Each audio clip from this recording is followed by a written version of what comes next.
اگر آپ کو میری یہ ویڈیو پسند آئے تو like, comment and share, subscribe کرنا مت بھولیے۔ سلطنت عثمانیہ کی اگلی ایپیسوڈ کی طرف بڑھتے ہیں۔ اللہ کریم مسلمانوں کی دعاؤں کے طفیل سلطان کو فتح عطا فرمائے گا۔ جب وہ وقت آیا اور دونوں لشکر میدان میں اترے تو الپ ارسلان اپنے گھوڑے سے اترا، زمین پر سر رکھ کر اپنی پیشانی کو خاک آلود کر کے بارگاہ خداوندی میں فتح و نصرت کے لیے ملتجی ہوا۔ اللہ کریم نے مسلمانوں کی مدد فرمائی اور نصرانیوں کے سروں کو جھکا دیا۔ مسلم سپاہ نے کشتوں کے پشتے لگا دیے۔ رومی بادشاہ اور سپہ سالار فوج ڈومانوس گرفتار ہوا۔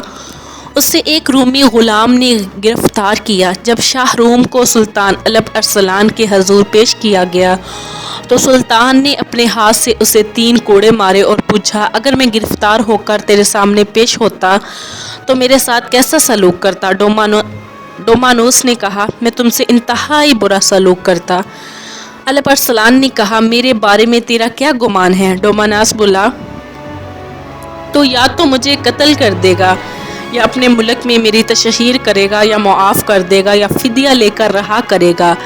الپ ارسلان نے کہا، میرا ارادہ یہ ہے کہ تجھ کو معاف کر دوں اور فدیہ لے کر چھوڑ دوں۔ لہٰذا سلطان نے اس سے 15 لاکھ اشرفیاں فدیہ لے کر اسے آزاد کر دیا۔ جب ڈومانوس روانہ ہونے لگا تو سلطان نے اسے پینے کے لیے مشروب دیا۔ وہ سلطان کے اس نیک سلوک سے بہت متاثر ہوا، زمین بوس ہوا، تعظیم بجا لایا۔ سلطان نے ازراح عنایت 10,000 دینار فدیہ سے چھوڑ دیے تاکہ وہ ان سے زیادہ راہ خرید سکے۔ خود اس کی پیشوائی کے لیے دور تک چلا۔ گرفتار شدہ بطریقوں کی ایک جماعت کو آزاد کر کے بادشاہ کے ساتھ روانہ کر دیا تاکہ وہ تنہا سفر نہ کرے۔ ان تمام نوازشات کے علاوہ اپنی طرف سے ایک محافظ دستہ بھی ان کے ساتھ کر دیا تاکہ کوئی نقصان نہ پہنچے۔ اس محافظ دستہ کے پاس ایک جھنڈا تھا جس پر کلمہ طیبہ لکھا ہوا تھا۔ الپ ارسلان کا ایک مختصر سے لشکر جس کی تعداد 15,000 سے زیادہ نہیں تھی کی مدد سے شہنشاہ روم ڈومانوس کے 1 لاکھ سپاہیوں پر مشتمل بہت بڑے لشکر کو شکست فاش سے دوچار کرنا کوئی معمولی واقعہ نہیں تھا۔ اس واقعے نے رومیوں کو کمر توڑ کر رکھ دی۔ ایشیائے کوچک کے اکثر علاقوں میں رومی شہنشاہیت کی جولیں ہل گئی۔ یہی وہ علاقے تھے جو رومی شہنشاہیت کے ستون اور بنیادیں خیال کیے جاتے تھے۔ سلجوقیوں کی اس شاندار فتح نے لاطینی حکومت کو ان علاقوں میں کمزور کرنا شروع کیا، حتیٰ کہ ایک وقت وہ بھی آیا کہ اس قدیم ترین سلطنت کا عثمانیوں کے ہاتھوں خاتمہ ہو گیا۔ الپ ارسلان ایک متقی اور پرہیزگار انسان تھا۔ فتح کے مادی اور معنوی ہر 2 اسباب سے استفادہ کرتا تھا۔ علماء اسلام کی ہم نشینی سے بہرور ہوتا، ان کی نصیحتوں کو گوش ہوش سے سنتا اور ان پر عمل کرتا۔ کیا ہی خوب نصیحت تھی جو عالم ربانی ابو نصر محمد بن عبد المالک بخاری حنفی نے کی۔ مارکہ ملاد ذکر جس کا ابھی ذکر ہوا ہے۔ جب الپ ارسلان رومی فوج کی کثرت دیکھ کر پریشان ہوا تو اس صوفی منش عالم نے اس کی ڈھارس بندھائی اور کہا، سلطان اللہ کے دین کی حفاظت کے لیے جنگ کر رہا ہے اور اللہ کریم کا وعدہ ہے کہ اللہ تعالیٰ اپنے دین کو تمام ادیان پر غالب کر دے گا۔ آگے بڑھیے، اللہ تعالیٰ نے فتح و کامرانی آپ کے مقدر میں لکھ دی ہے۔ بروز جمعہ جب خطبہ اسلام ممبروں پر آپ کے نام کا خطبہ پڑھ رہے ہوں اور مجاہدین کے لیے دعائیں کر رہے ہوں تو عین اس وقت جنگ کا آغاز فرمائیے۔ اللہ کریم مسلمانوں کی دعاؤں کی لاج رکھے گا اور آپ فتح یاب ہوں گے۔ جب وہ گھڑی آئی تو سلطان نے جمعہ کی نماز پڑھائی۔ اس وقت طاری ہو گئی، دہاڑے مار کر رویا، فوج کی بھی ہچکی بندھ گئی۔ پورے لشکر نے رب کے حضور گڑ گڑا کر دعا کی۔ جب سلطان نماز سے فارغ ہوا تو فوج سے مخاطب ہوا، جو واپس جانا چاہتا ہے واپس چلا جائے، میری طرف سے تمہیں اجازت ہے، میں نہ تمہیں روکتا ہوں اور نہ حکم دیتا ہوں کہ واپس جاؤ، تمہیں اختیار دیتا ہوں، لیکن میں اس رومی سپاہ سے تنہا بھی لڑوں گا۔ یہ کہہ کر تیر اور کمان پھینک دی، اپنے ہاتھ سے اپنے گھوڑے کی دم باندھی، جنگی سامان زیب تن کیا اور بے نعام کی ایک آہ سرد بھر کر بولا، اگر میدان جہاد میں قتل ہو جاؤں تو یہی جنگی لباس میرا کفن ہوگا۔ اللہ اکبر! واقع ایسے ہی لوگوں پر اللہ کی رحمت کا نزول ہوتا ہے۔ اسلام کا یہ بطل جلیل اور عظیم سپہ سالار ایک باغی کے ہاتھوں شہید ہوا۔ اس باغی کا نام یوسف خوارزمی تھا۔ آپ کا سن کر وصال 10 ربیع الاول 465 ہجری مطابق 1072 عیسوی ہے۔ یہ آپ کا سن ہے وصال کا۔ آپ مرو کے شہر میں اپنے باپ کے پہلو میں دفن ہوئے اور ملک شاہ کو اپنے پیچھے جانشین چھوڑا۔ سلطان الب ارسلان کا اخلاق و کردار۔ آپ بڑے خدا ترس اور غریب پرور تھے۔ اللہ تعالیٰ کی عطا کردہ نعمتوں پر ہمیشہ شکر بجا لاتے۔ ایک دفعہ کا ذکر ہے کہ آپ کا گزر مرو میں خراسین کے فقراء سے ہوا۔ آپ ان کی حالت زار کو دیکھ کر رو پڑے اور بارگاہ خداوندی میں التجا کی، یا اللہ ان غریبوں کو اپنے فضل سے غنی کر دے۔ آپ بہت زیادہ صدقہ و خیرات کیا کرتے تھے۔ رمضان المبارک میں 15,000 اشرفیاں صدقہ کرنا آپ کا معمول تھا۔ ملک کے طول و عرض کے فقراء و مساکین کے نام ایک رجسٹر میں درج کر رکھے تھے، جنہیں معقول و وظائف دیے جاتے تھے اور ان وظائف سے ان کے جملہ اخراجات کی کفالت حکومت کرتی تھی۔ پورے ملک میں کوئی جرم اور زیادتی نہیں تھی، رعایا خوشحال تھی اور خراج کی حقیقی آمدنی کے علاوہ کسی سے کوئی ٹیکس وصول نہیں کیا جاتا تھا، اور سالانہ خراج یک بارگی لینے کی بجائے سال میں آدھا ادا کر کے 2 مرتبہ لیا جاتا تھا تاکہ لوگ آسانی سے خراج ادا کر سکیں۔ صدقہ وصول کرنے والے بعض عاملین نے آپ کی خدمت میں ایک عریضہ لکھا جس میں وزیر مملکت نظام الملک توسی کی شکایت کی کہ ان کے پاس بہت زیادہ دولت ہے۔ آپ نے نظام الملک کو بلا بھیجا، باز پرس کی اور کہنا شروع کیا، اگر یہ شکایت صحیح ہے تو اسے سنجیدگی سے لو، اپنے اخلاق کو سنوارو اور اپنی صلاح کرو، اور اگر یہ الزام ہے تو شکایت کنندی کی غلطی کو معاف کر دو۔ رعایا کے مال کی حفاظت کا جذبہ۔ ایک دفعہ آپ کو اطلاع ملی کہ آپ کے ایک غلام نے اپنے کسی ساتھی کا تہبند چرایا ہے، تو آپ نے اسے سولی پر لٹکا دیا۔ یہ دیکھ کر غلاموں میں خوف و ہراس چھا گیا اور اس کے بعد چوری کا کوئی واقعہ پیش نہ آیا۔ آپ بادشاہوں کے سوانح حیات، ان کے اخلاق و کردار اور شرعی احکامات پر مشتمل کتابوں کے مطالعہ سے خاصا شغف رکھتے تھے۔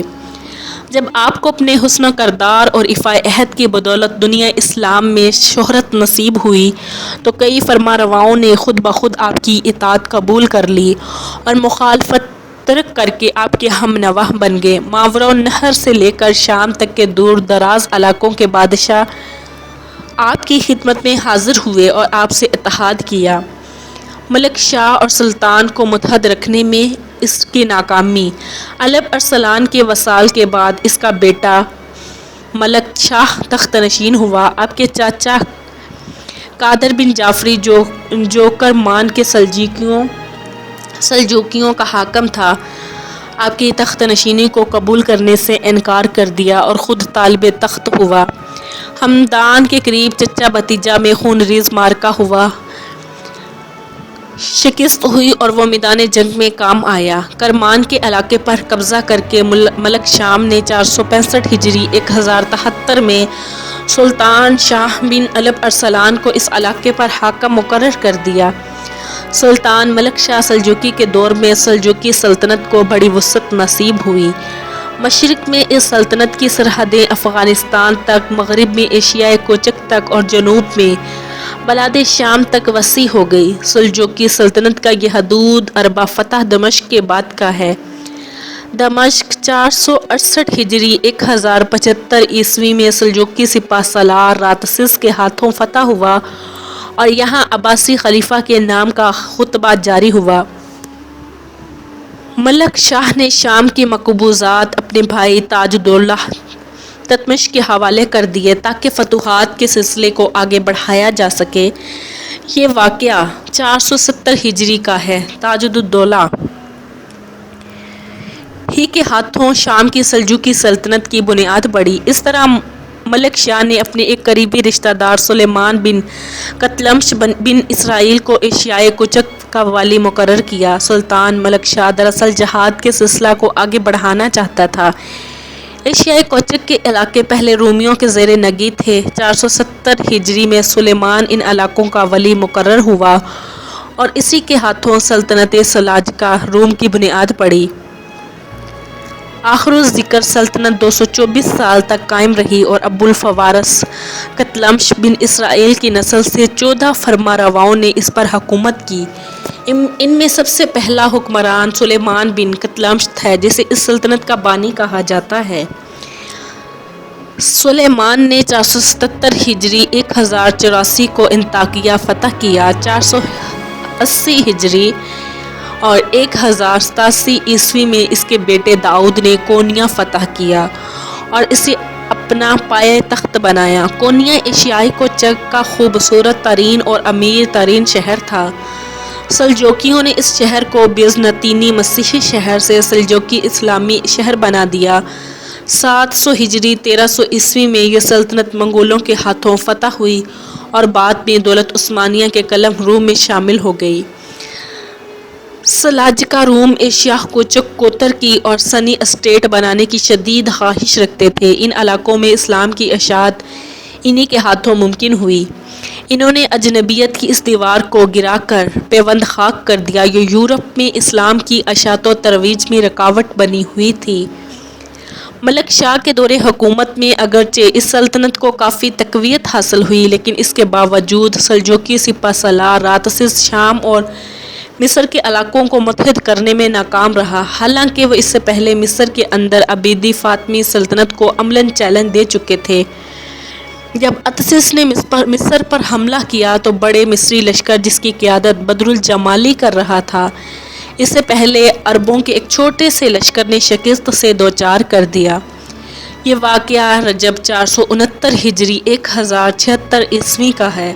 اتسس کی اس شکست کے نتیجے میں سلجوکی سلطنت پہلے سے کہیں زیادہ افتراق و انتشار کا شکار ہو گئی۔ سیاسی اختلافات سامنے آئے، خون ریز تصادم ہوئے اور بالآخر 571 ہجری 1078 عیسوی کے ایک تصادم میں اتسس کو قتل کر دیا گیا۔ اس طرح ملک شاہ عباسی خلافت کو اپنی خاندانی سلجوکی سلطنت میں تبدیل کرنے میں کامیاب نہ ہوا، جبکہ وہ 480 ہجری 1087 میں اپنی بیٹی عباسی خلیفہ مقتدی کے نکاح میں دے چکا تھا۔ اس خاتون سے عباسی خلیفہ کا بیٹا بھی ہوا۔ ملک شاہ نے اپنی دوسری بیٹی عباسی خلیفۃ المستنطہیر باللہ کے نکاح میں دی لیکن خلافت اپنے نواسے کے قبضے میں نہ دے سکا۔ ملک شاہ کا وصال۔ سلطان ملک شاہ فوت ہوا اور اس کی وفات کے ساتھ ہی قوت و طاقت اور مجدد و بزرگی کا وہ دور ختم ہو گیا جو 3 سلجوکی بادشاہوں تغر بیگ، الپ ارسلان اور ملک شاہ سے چلا آ رہا تھا۔ 447 تا 485 ہجری 1055 تا 1092 عیسوی اور جنگ و جدل اور زوال و انحطاط کا کام شروع ہو گیا یا دور شروع ہو گیا۔ الپ ارسلان اور ملک شاہ کے دور میں ایک اور شخصیت جو بہت نمایاں ہوئی نظام الملک توسی کی شخصیت ہے جو وزارت کے عہدے پر فائز رہے ہیں۔ اس عظیم المرتبت شخصیت کی سیرت و کردار کا مطالعہ بہت ضروری ہے جس کی حکمت و دانائی کی بدولت سلجوکی سلطنت کو استحکام نصیب ہوا۔ نظام الملک امام ذہبی ان کے بارے میں فرماتے ہیں: وزیر کبیر نظام الملک قوام الدین ابو علی حسن بن علی بن اسحاق توسی بڑے زیرک معاملہ فہم بیدار مغز سعادت مند دیندار اور باوقار انسان تھے۔ ان کی مجلس علماء و فقہا سے ہمیشہ سجی رہتی تھی۔ نظام الملک نے بغداد میں ایک بہت بڑی درسگاہ قائم کی، اس طرح کی ایک درسگاہ نشاپور اور ایک توس میں قائم کی۔ وہ بڑا علم پرور اور علم دوست تھا۔ طلبہ کے لیے وظائف مقرر کر رکھے تھے۔ ان کے ایماں پر حدیث رسول صلی اللہ علیہ وآلہ وسلم کی تدوین عمل میں آئی اور ان کی شہرت دور دور تک پھیل گئی۔ وہ یکے بعد دیگرے سلطان ارسلان اور اس کے بیٹے ملک شاہ کا وزیر رہا۔ اپنی خداداد صلاحیت کے بدولت ممالک محروسہ کی تدبیر کی ظلم و ستم کا خاتمہ کیا۔ رعایا کے ساتھ نرمی اور مہربانی کا سلوک روا رکھا، سرائے بنوائی اور مختلف علوم و فنون میں مہارت تامہ رکھنے والے لوگوں کو دنیا کے کونے کونے سے لا کر بغداد میں بسایا اور ان سے استفادہ کیا۔ نظام الملک کے ایما پر ملک شاہ نے با اخلاق، دیندار اور حوصلہ مند سپہ سالاروں اور امیروں کا انتخاب کیا۔ آنے والے دنوں نے اس بات کی تصدیق کر دی کہ نظام الملک کا مشورہ صائب تھا۔ واقعی یہ لوگ ان بڑے مناصب کے اہل تھے جن قائدین کا انتخاب عمل میں آیا۔ ان میں سے ایک عظیم ناک آگ سنکر کا ہے جو نور الدین محمود کے جد امجد تھے۔ علامہ ابن کثیران کے متعلق لکھتے ہیں، وہ سیرت و کردار اور جود و سخا میں تمام فرما رواؤں سے بڑھ کر تھے۔ آپ کے والد عماد الدین زنگی نے صلیبیوں کے خلاف جہاد فی سبیل اللہ کی ابتدا کی، پھر اس کا کام نور الدین محمود نے آگے بڑھایا۔ یہی وہ خاندان ہے جس نے صلاح الدین ایوبی، ظاہر بیبرس اور کلاوون کے ذریعے صلیبیوں کے مقابلے میں فتوحات کی بنیاد رکھی اور دنیا اسلام میں وحدت اور یکجہتی کی عہد پر ابتدا کی۔ برسکی سلطان محمود سلجوقی کے بہترین قائدین میں سے تھا۔ آک موصل کا امیر بھی تھا۔ اس نے صلیبیوں کے خلاف جہاد شروع کیا اور 520 ہجری باطنیوں کے ہاتھوں اس وقت شہید ہوا جب موصل کی جامع مسجد میں نماز پڑھ رہا تھا۔ ابن اسیران کے متعلق لکھتے ہیں، آپ ایک ترکی غلام تھے اور اعلیٰ اوصاف کے حامل تھے۔ اہل علم اور صالحین کو بہت پسند کرتے تھے۔ عدل و انصاف ان کے مزاج کا حصہ تھا اور ہر فیصلہ میں عدل و انصاف کا پورا خیال رکھتے تھے۔ آپ بہترین فرما روا تھے۔ نمازوں کو ان کے اوقات پر پوری پابندی سے ادا کرتے تھے اور رات کے وقت تہجد کی نماز بھی پڑھتے تھے۔ مورخ ابو شامہ سلجوقی تاریخ بالخصوص نظام الملک کے زمانے کے واقعات کے بارے میں بات کرتا ہے اور لکھتا ہے، جب وہ سلجوقی سلطنت کا فرما روا بنا تو عہد رفتہ کا رعب و دبدبہ عود کر آیا۔ بالخصوص نظام الملک کے دور میں جنہوں نے اس مملکت کی عزت بحال کی، اس کے رعب و دبدبہ کو بہتر حالات کی طرف واپس لائے۔ امور مملکت کا نظم و ضبط۔ جب ملک شاہ نے عنان حکومت سنبھالی تو فوج میں وہ پہلا سا ڈسپلن نہ رہا۔ سپاہ کے ہاتھوں لوگوں کا مال و متاع لٹنے لگا۔ سپاہی کہا کرتے تھے، سلطان کو کوئی چیز نہیں روکتی کہ ہمیں مال و دولت سے نوازیں، صرف نظام الملک ہے جو اس کی راہ میں رکاوٹ بنا ہوا ہے۔ لوگوں کو سخت اذیت کا سامنا کرنا پڑا۔ نظام الملک نے اس بات کا تذکرہ سلطان سے کیا اور انہیں بتایا کہ اس سے تو فوج میں کمزوری آ جائے گی، اس کا رعب و دبدبہ ختم ہو جائے گا، ملک میں فساد پیدا ہو جائے گا اور ملکی امور کی انجام دہی متاثر ہوگی۔ سلطان نے کہا، آپ جو مناسب سمجھتے ہیں کریں۔ نظام الملک نے عرض کیا، میں آپ کے حکم کے بغیر کچھ نہیں کر سکتا۔ سلطان نے کہا، میں نے چھوٹے بڑے تمام امور آپ کے سپرد کر دیے ہیں۔ آپ میرے والد کی جگہ ہیں اور ان کے دوست اور ساتھی ہیں۔ پھر سلطان نے نظام الملک کو پہلے سے کہیں زیادہ جاگیر عطا کی، خلت بخشی اور القابات سے نوازا۔ ان القابات میں ایک لقب اتابک ہے جس کا معنی ہے ایسا امیر جو باپ کی جگہ ہو۔ نظام الملک کی قابلیت، شجاعت اور حسن اخلاق کی بدولت کچھ ایسے واقعات رونما ہوئے جن سے لوگوں کے سینوں میں ٹھنڈک پڑ گئی۔ اس طرح کا ایک واقعہ کچھ اس طرح بیان کیا جاتا ہے، ایک بوڑھی عورت نے آپ سے کسی معاملے میں امداد طلب کی۔ آپ اس سے گفتگو کرنے لگے اور دیر تک اس کی باتیں سنتے رہے۔ نظام الملک کے ایک حاجب نے بوڑھی کو یہاں سے ہٹانا چاہا تو نظام الملک نے اس سے کہا، میں نے تمہاری خدمات ایسے ہی لوگوں کے لیے لی ہے، عمرہ اور اعیان مملکت کو تیری کوئی ضرورت نہیں۔ پھر اس حاجب کو اس خدمت سے الگ کر دیا۔ علم، دوستی، علماء کا احترام اور تواضع۔ نظام الملک علوم سے بڑا لگاؤ رکھتے تھے اور علم حدیث سے تو انہیں خصوصی شغف تھا۔ آپ کہا کرتے تھے، میں جانتا ہوں میں حدیث روایت کرنے کے اہل نہیں، لیکن میں چاہتا ہوں کہ حدیث رسول صلی اللہ علیہ وآلہ وسلم لکھنے والوں کی صف میں میرا بھی شمار ہونے لگے۔ آپ نے کشیری، ابی مسلم بن مہر بزداد اور ابو حامد سے حدیث کی سماعت کی۔ نظام الملک دل کی گہرائیوں سے چاہتا تھا کہ مدارس جو اس نے قائم کیے ہیں ان امیدوں پر پورا اتریں جو امت مسلمہ نے ان سے وابستہ کر رکھی ہیں۔ جب ابو الحسن محمد بن علی واسطی فقیہ شافعی نے ان کو چند اشعار بھیجے جن میں نظام الملک سے درخواست کی تھی